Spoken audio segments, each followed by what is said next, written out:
0109.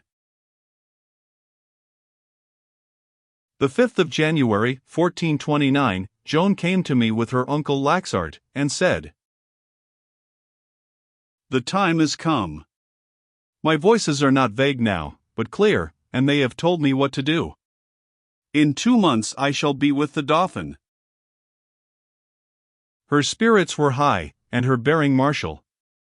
I caught the infection and felt a great impulse stirring in me that was like what one feels when he hears the roll of the drums and the tramp of marching men. "I believe it," I said.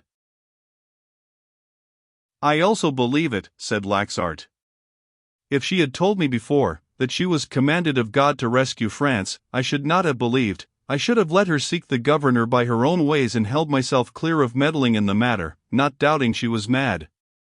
But I have seen her stand before those nobles and mighty men unafraid, and say her say, and she had not been able to do that but by the help of God. That I know. Therefore with all humbleness I am at her command, to do with me as she will. "My uncle is very good to me," Joan said. "I sent and asked him to come and persuade my mother to let him take me home with him to tend his wife, who is not well. It is arranged, and we go at dawn tomorrow. From his house I shall go soon to Vaucouleurs, and wait and strive until my prayer is granted." "Who were the 2 cavaliers who sat to your left at the governor's table that day?" "One was the Sieur Jean de Navalon-Pont de Metz, the other the Sieur Bertrand de Poulengy." Good metal, both. I marked them for men of mine.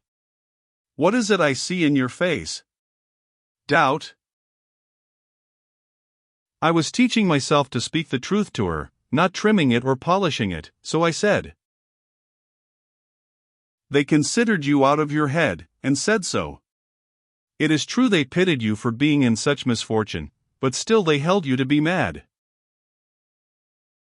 This did not seem to trouble her in any way or wound her. She only said, "The wise change their minds when they perceive that they have been in error. They will march with me.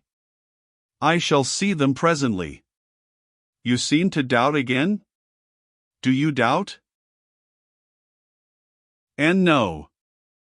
Not now." I was remembering that it was a year ago, and that they did not belong here, but only chanced to stop a day on their journey. "They will come again. But as to matters now in hand, I came to leave with you some instructions. You will follow me in a few days. Order your affairs, for you will be absent long." "Will Jean and Pierre go with me?"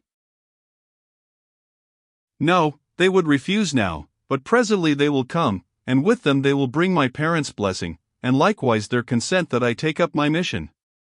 I shall be stronger, then stronger for that, for lack of it I am weak now."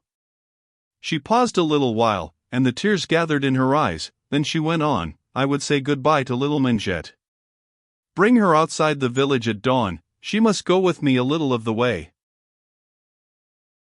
"And Haumette?" She broke down and began to cry, saying,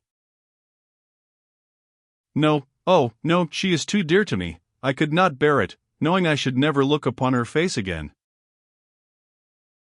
Next morning I brought Mengette, and we 4 walked along the road in the cold dawn till the village was far behind. Then the 2 girls said their goodbyes, clinging about each other's neck, and pouring out their grief in loving words and tears, a pitiful sight to see. And Joan took one long look back upon the distant village, and the fairy tree, and the oak forest, and the flowery plain, and the river, as if she was trying to print these scenes on her memory so that they would abide there always and not fade, for she knew she would not see them any more in this life. Then she turned, and went from us, sobbing bitterly. It was her birthday and mine. She was 17 years old.